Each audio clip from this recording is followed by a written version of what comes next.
Let's make it Christmas style, baby. Quick and easy. Roll it up until they have a massive miniature army of pigs in a blanket.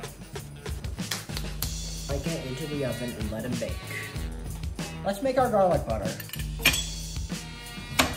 Big ass garlic clove.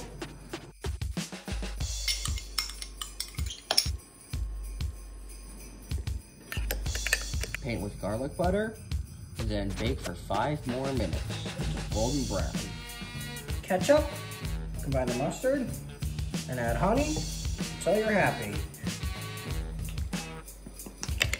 Now it comes out as this nice orange sauce. Make it into a wreath. Merry Christmas, fellas. Christmas style, pigs in a blanket. Finish it off, top with some parsley because it's fancy.